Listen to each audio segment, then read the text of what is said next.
Hi guys, तर blog मी आता काढते आहे.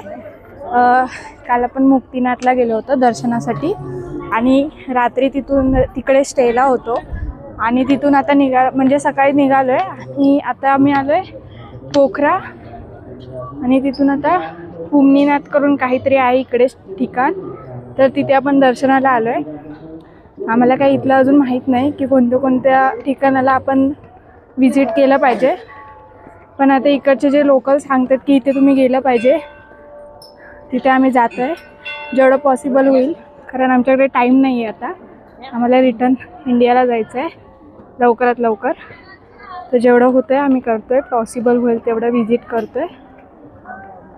आणि इथे तुम्ही बघू शकता की किती उंचावरती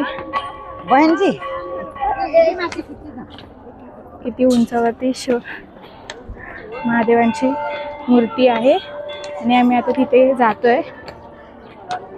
इथे नेपाळमध्ये फिरण्यासारखं खूप काही आहे, पण इथे फक्त करन्सीचा इश्यू होतो.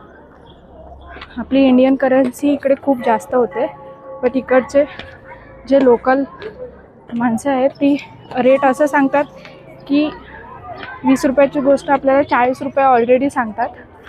तर बघायला गेला हिशोब तोच असतो.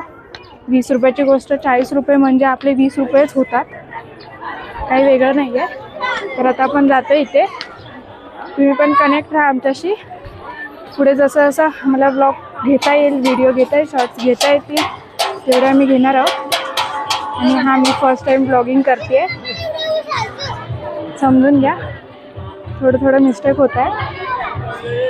बघा किती मोठी मूर्ती आहे, भव्य मूर्ती आहे. इथे खूप जण विजिटिंगला येतात. तुम्ही बघू शकता किती गर्दी आहे इकडे. आणि मूर्ती खूप उंचावरती आहे. इथून पूर्ण पोखरा दिसत आहे, म्हणजे खाली जर तुम्ही बघितलं तर पूर्ण पोखरा दिसतोय. दाखवतो तुम्हाला. तुम्ही बघू शकतात किती उंचावरती आहोत आपण. आणि मूर्ती सुद्धा, तुम्ही सुद्धा कधी आलात नेपाळला तर नक्की इथे या. खूप छान आहे, खूप गर्दी असते, खूपच छान आहे इकडचं. तुम्ही सुद्धा नक्की या. चला तर पुढे आम्ही जिथे जाऊ तुम्हाला दाखवूच कुठे जातोय, त्यामुळे आमचा ब्लॉग कंटिन्यू करा.